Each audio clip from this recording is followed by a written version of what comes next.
Kindness is free, folks, but disrespecting the greats, that comes with a heavy price tag. When Bronny James decided to poke the bear and mock NBA royalty, Shaquille O'Neal didn't just clap back. He absolutely dismantled the kid. The Hall of Famer checked him live on air, shouting, "Stop it," but the drama exploded when LeBron entered the chat. Before we break down this Clash of Titans, make sure to hit that subscribe button and ring the bell so you never miss a beat. Now, to get why this Bronny situation is such a bombshell, you have to realize Shaq has been waging a total war against today's young hoopers. It is not about one guy. It is about an entire era. O'Neal has been on a crusade, slamming the modern generation for what he calls a soft mentality and a total lack of reverence for the pioneers who built the league. This is not a one-off rant. This is a consistent campaign he has been running on every platform imaginable, from TNT broadcasts to social media feeds, spanning from 2021 all the way to 2026. His beef boils down to a few key points. First, he thinks these young cats are getting paid superstar money for mediocre performances, deluding them into thinking they are better than the legends of the 90s. Second, when icons like him or Chuck Barkley offer advice, the kids get sensitive instead of soaking up the game. And finally, he thinks the league has gone soft. We are talking load management and crying about an 82-game schedule. Shaq put it bluntly, they make way more cash than we did, so they think they are superior players. That is the crux of the issue. Shaq draws a straight line between those massive bank accounts and the inflated egos. He is not saying they can't shoot or dribble. He is saying they have zero self-awareness. When a four-time champ tells you to improve, you should be taking notes, not firing off angry tweets calling him a hater. Shaq isn't afraid to name drop either. That is the wild part about the Big Diesel. He seamlessly weaves attacks on specific stars into his broader critique of the entire new school. 1 second, he is roasting Dwight Howard. The next, he is tearing into Joel Embiid, and suddenly it morphs into a sermon on how the whole association has lost its grit. Remember when he toasted Embiid? He compared him to Giannis, pointing out that while the Greek Freak plays with pure power, Embiid is playing soft. And he didn't just say it, he spelled it out. S-O-F-T. He broadcasted that insult to millions. Even when his co-host tried to cool him down, saying he crossed the line, Shaq stood 10 toes down. That moment reveals his mindset perfectly. Others see bullying. Shaq sees accountability. He believes he is just applying the same pressure that was applied to him back in the day. If you shoot 1 for 10 from the field, don't look at the bench. It is not the coach's fault you missed those shots. And here is the kicker, folks. It is not your teammates' fault either. It is on you. That is the O'Neal philosophy. He spots a flaw, highlights it with brutal honesty, and refuses to apologize. If you enjoyed that truth bomb, go ahead and like this video right now. Shaq claims he knows real greatness because he battled MJ, Sir Charles, the Mailman, and Stockton. He has noted that nobody fears LeBron James the way opponents used to fear Jordan or Kobe Bryant. That lack of intimidation really grinds his gears. It signals that the fear factor has evaporated. In February 2026, he summed up his feelings on the Threads app, posting, "Because you all accept mediocrity and us legends don't, the game sucks." That post went viral because he was spraying fire at everybody, players, fans, and the league office. In Shaq's view, the bar has been lowered across the board. Guys sitting out while healthy, the league handing out suspensions for what used to be a standard playoff foul, it drives him crazy. And worse, the beneficiaries of this soft era have the audacity to act like the old heads are just bitter. Shaq's response? Quit being so sensitive. I have the rings to back up my talk. But here is the twist. Shaq has actually kept it real about his motivations. He has admitted on air that a slice of this animosity is pure envy, specifically regarding the cash. He sees role players snagging $200 million deals for dropping 11 points a night, and it hurts. He does the math on TNT, comparing their massive bags to his career earnings. When the Diesel looks at the stat sheet and sees the numbers don't match the paycheck, that is when he gets loud. The disconnect between a massive salary and lackluster effort is the gasoline that ignites his most fiery rants. However, Shaq swears his harsh words come from a place of tough love, not malice. He claims he drops the hammer on elite talent when they coast, not to break their spirit, but to wake them up. He wants to push them to greatness. Just look at how he hypes up young killers like Anthony Edwards or Shields players he thinks are facing unjust criticism. The boundary for the big fella is simple. Show grit, hustle, and honor the legends who paved the way. Violate that code, and Shaq is coming for your neck. Respect it, and he is your biggest bodyguard. And that distinction is crucial because of what unfolded next, when the camera's focused on a teenager with everything to prove. A prospect whose only offense was carrying the heaviest surname in hoops history, the Bronny James saga. When the Los Angeles Lakers snagged Bronny at pick 55 in June 2024, it wasn't just another draft card. That is deep in the second round, folks. Usually, that slot gets a 5-second shout out on the TV feed, a grainy photo, and a one-way ticket to the G League grind. No one demands starter minutes from pick 55. No one expects them to change the franchise overnight. Hell, most don't even expect them to survive the final roster cuts. But Bronny isn't your average late rounder. Bronny is the King's heir. And that biological fact transformed what should have been a low-key rookie orientation into the most scrutinized and debated selection of the entire year.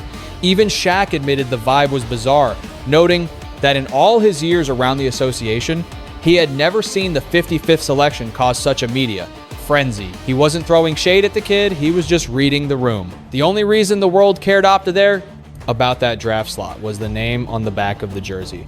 And the microscope was out before he even laced up his sneakers. Bronny hit some bumps during Summer League, clanking jumpers and looking like a rookie adapting to pro speed, because that is exactly what he was.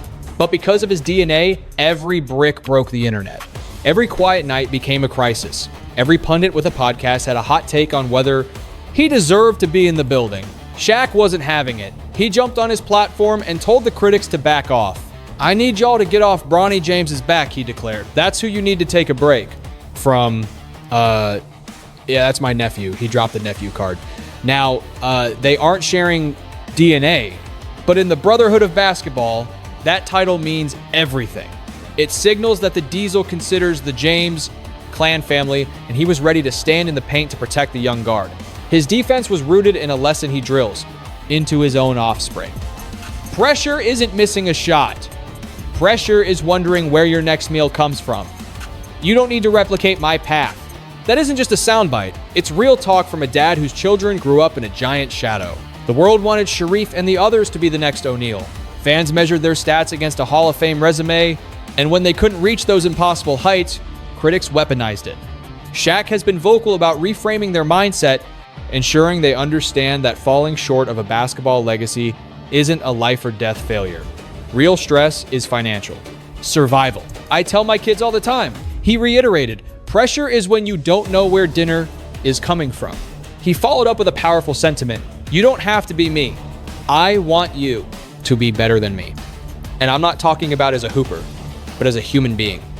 That is the heart of a father, not the analysis of a pundit.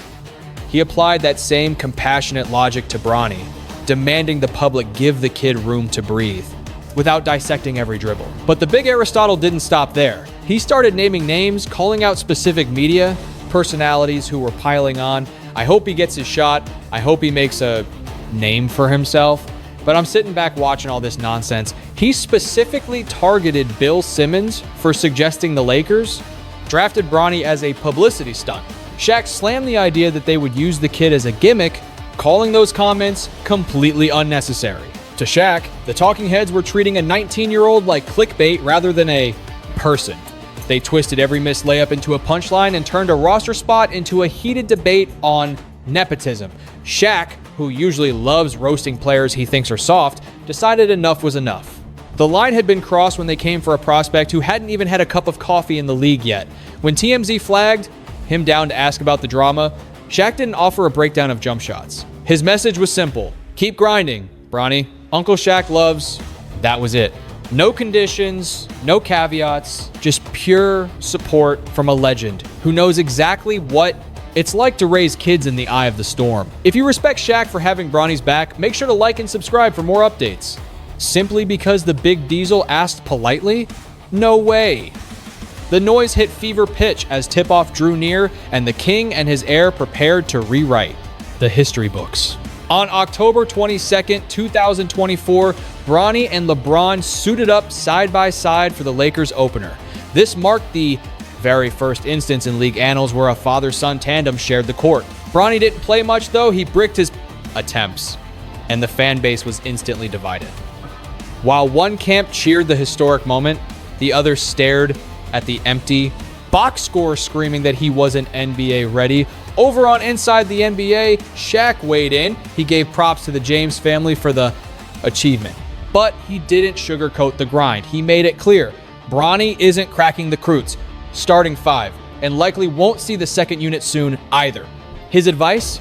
The kid needs to punch the clock daily, just to sniff some rotation time. Diesel reminded us that barely any rookies step onto the hardwood and dominate right out of the gate. But his partner, Sir Charles, he wasn't nearly as gentle. Barkley kept it 100, stating Bronny belongs in the G League because he simply isn't ready. Shaq didn't co-sign that harshness. He played the supportive uncle, noting he's known Bronny for ages, praising the youngster's work ethic. But here's the kicker. Don't forget to like and subscribe for more NBA insights, even while backing Bronny.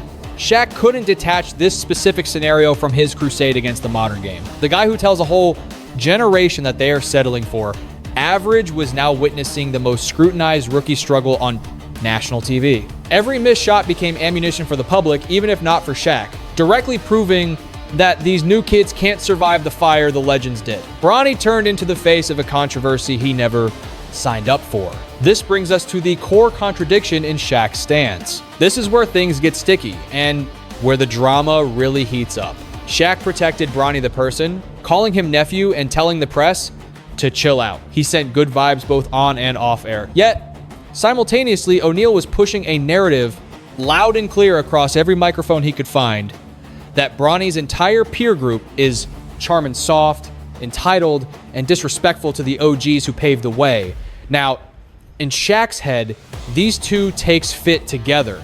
In his world, shielding one kid from the haters is separate from checking a whole generation for what he deems a drop in quality. But for the fans watching this drama live, the gap between those viewpoints is practically invisible.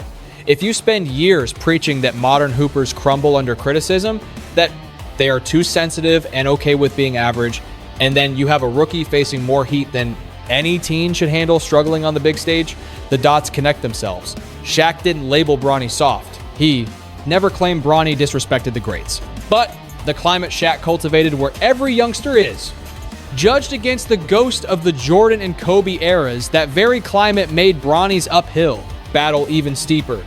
Think about Shaq's rant regarding physicality on his massive podcast. He reminisced about the days of hard fouls, complaining that flagrants now mean fines and bans, claiming today's cats just don't hit hard anymore. He tied load management and sitting out to a sense of entitlement that spits on the foundation laid by the icons. Now, picture Bronny stuck at the end of the bench, scrapping for garbage time minutes, trying to grow in a high-pressure cooker with zero room for error. The Diesel doctrine says modern players are too cozy, too baby-faced, and scared of the hard road. So, what does the casual fan see looking at Bronny? They see a kid drafted purely on nepotism who can't break the lineup, embodying everything Shaq hates.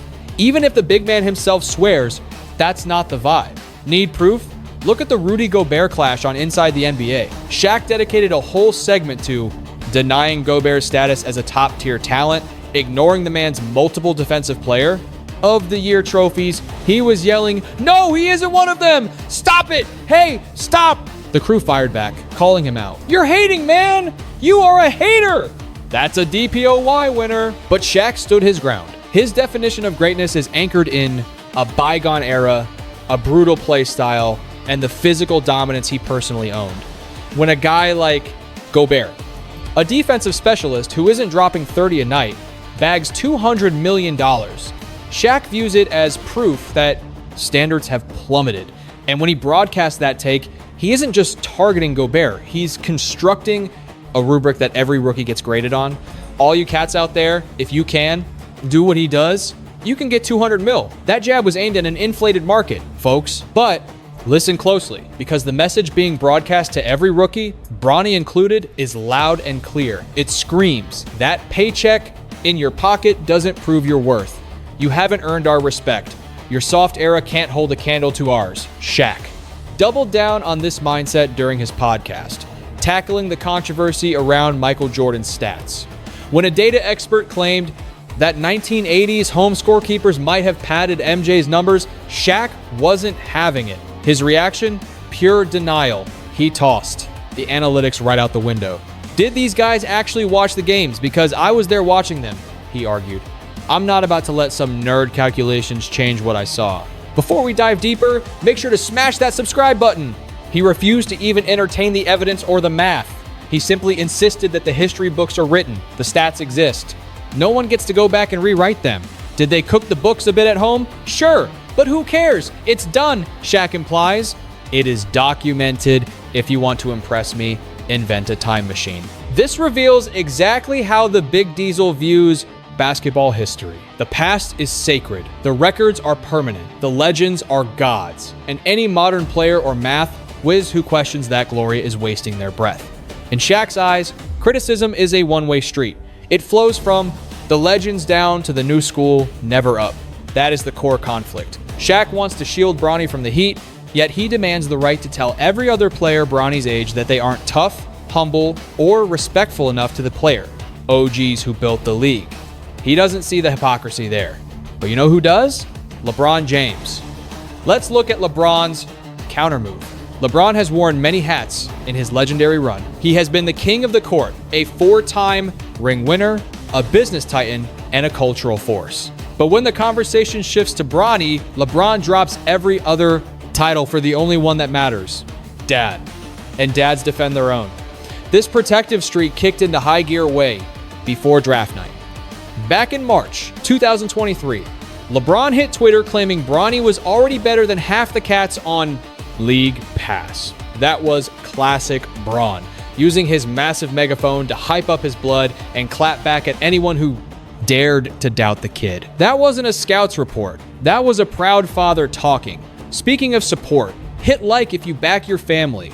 Fast forward to February 2024, when Bronny slid down an ESPN mock draft board, LeBron fired off tweets begging folks to let the boy enjoy his college days, only to delete them later. That delete button tells the whole story.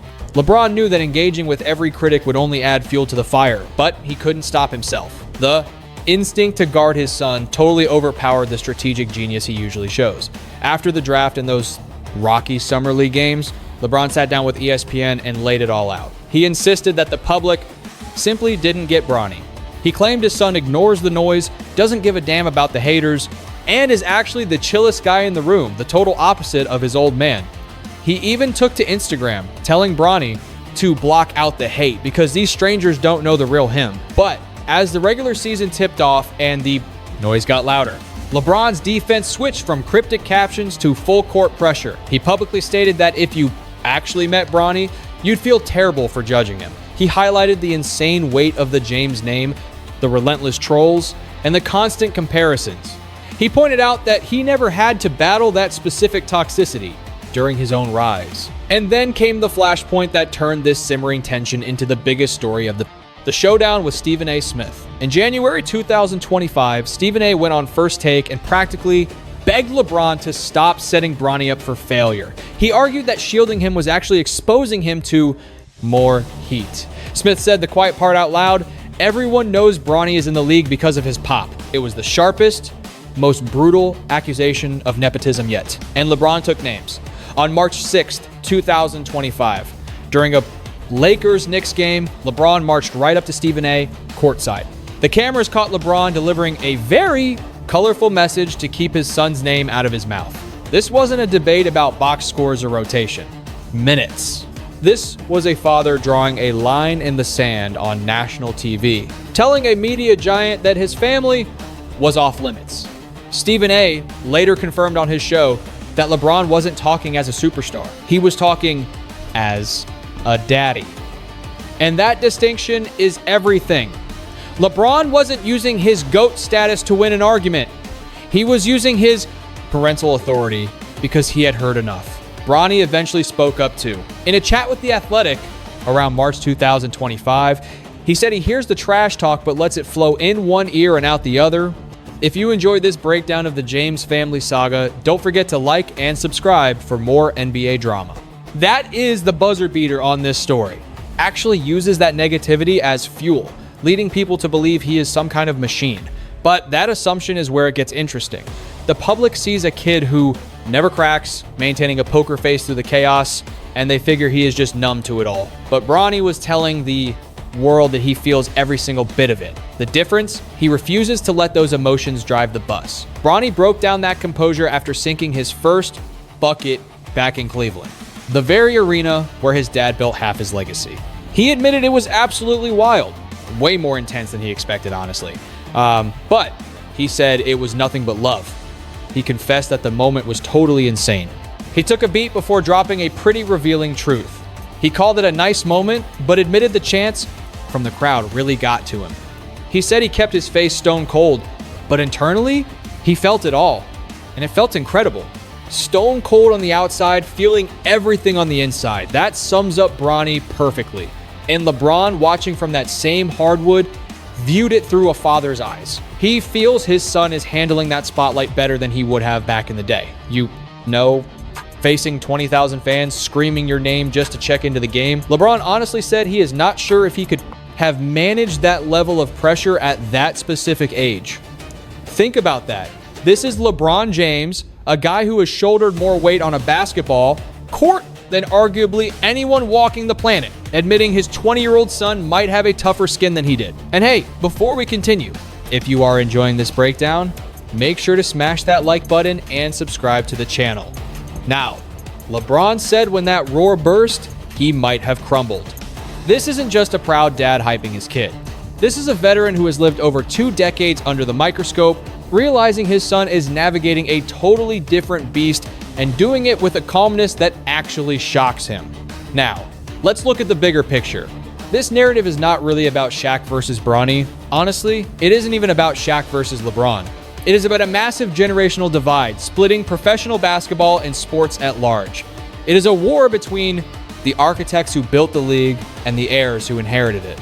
Shaq represents an era that judges greatness by a specific type of hardship. They played on broken ankles, they took elbows to the face without whining, they cashed smaller checks in a time with fewer brand deals and practically zero television money, and they are convinced that those brutal conditions, the agony, the lower salary cap, the cutthroat vibes are exactly what forged them into legends. When they look at this new school era and see load management, role players signing contracts worth 9 figures, and guys clapping back at critics on Twitter instead of on the scoreboard, they feel slighted. Not just personally, but historically.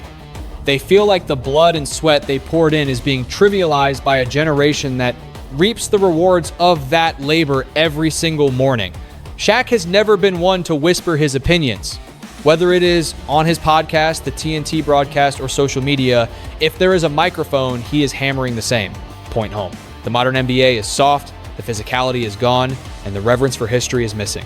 He has called out players directly. He has blasted the rule changes. He has roasted the massive payouts, positioning himself and his fellow icons as the gold standard that these young guys refuse to live up to. This is exactly where the Angel Reese and Caitlin Clark debate enters the chat. On his show, Shaq broke down the heat facing those rookies and drew a direct line to what Bronny is enduring. He calls it a rite of passage. It is mandatory. The media and fans build you into a god just to tear you down. He framed that hate as a necessary hurdle for every young athlete, a filter that weeds out the pretenders from the contenders. He even admitted there is a level of professional envy in the mix. Veterans haze the rookies because they resent the massive attention and cash that arrives before the player has actually done anything on the court. He used the term professional jealousy, saying it is just part of the game. If you appreciate honest sports talk like this, don't forget to hit subscribe. Now, that admission, that jealousy drives the criticism is something Shaq has actually owned up to personally. He confessed to feeling a sting of professional envy regarding LeBron and Bronny becoming the league's first father-son duo. But let's be clear, that is not jealousy over skill. It is jealousy over a milestone he can never touch, a memory he can't create, a piece of history that goes beyond championship rings and MVP trophies. However, Shaq also drew a boundary between the pressure he thinks is required and the hate that crosses the line. He pointed to Angel Reese and Caitlin Clark as hoopers who were earning their stripes by walking through the fire of veteran pushback. He applied that same theory to Bronny, except he suddenly wanted the heat turned down for his quote-unquote nephew. He noted that is exactly what Angel and Caitlin are dealing with right now. He claims a lot of sensitive people fail to grasp that to get accepted into a fraternity or sorority, you have to pay your dues. That fraternity metaphor is not an accident. In Shaq's world, making the NBA, welcome to the dark side of pro sports, where the WN, Bachelor of Arts, and every elite league demand a brutal initiation. It is a hazing ritual where you get knocked flat and you either rise up to prove your worth or you disappear. Usually, the legends grade that test. But LeBron James, he is flipping the script completely. He refuses to see the media's relentless attack on his son as a standard rite of passage. He sees it for what it is, cruelty, targeting. A resilient 20-year-old stepping into the most toxic arena imaginable. When asked about the emotion of seeing his son live out his dream, LeBron didn't talk stats. He kept it real. It is the greatest feeling on earth.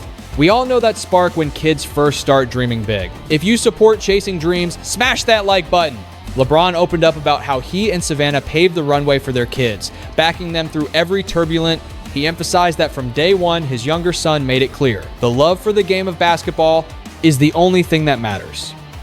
Now, the old school legends can lecture us all day about grit and how tough it used to be. But when that heavy criticism targets a young player who keeps his head down and just wants to earn his stripes, the verdict is clear. It costs absolutely nothing to be a decent human being. LeBron has been a shield for Bronny from college through 2 professional seasons, never wavering once. You will not find a single moment where the king distanced himself from his son. Every word on the record screams protection and support. And if you cross that line, whether you are an internet troll, a podcaster, or a titan of sports media, LeBron ensures you understand the consequences of coming after his family. Bronny actually revealed that he was built for this pressure cooker long before he knew what the league really was. He said, we haven't gone too deep into that stuff yet, especially because we haven't even started Summer League. But the blueprint was always there. It is about the fundamentals. Maintaining a killer work ethic, staying coachable, and listening. Those are the tools LeBron passed down. Not how to win Twitter wars, but how to grind. And if you are loving this breakdown, make sure to subscribe. The irony here is thick. Shaq claims the new generation lacks respect for the hustle, yet LeBron's son is the living proof of that hustle. Enduring a spotlight no 55th pick has ever survived. Staying cool in a pressure cooker that would crush most grown men, and never once playing the victim card publicly. By the 2025-2026 season, the script finally flipped from drama to actual gameplay. The haters didn't vanish, but they definitely lowered the volume. The question went from, does he belong, to look how much he's improved. And LeBron, after a year of fighting off vultures with the intensity of a protective father, finally got to do what he wanted. Just be a dad in the stands. Now, to be fair, Shaq never aimed his fire directly at Bronny. He didn't lump him in with the soft crowd. He tried to keep his critique of the era separate from the kid. But here is the hard truth. You cannot light a massive bonfire and act shocked when the bystanders get singed. Every time Shaq announced to the world that modern players are soft, entitled, and mediocre, he poured gasoline on the fire that Bronny had to walk through daily. LeBron's reaction wasn't a PR stunt. It wasn't 4D chess. It was simply a father drawing a line in the sand. Not Shaq, not Stephen A. Smith, and certainly not the sports media. Machine. We're going to make his son feel unworthy. If that meant checking hecklers at the courtside seats, scrubbing social media, or lecturing the press on basic parenting, then that is exactly what was going to happen. Because kindness is free, and letting a kid play ball without the hate costs even less. So, who really fumbled the ball here? Was Bronny wrong to joke, or did Shaq go too far? Drop your take in the comments below. For more deep dives like this, tap the video on your screen now.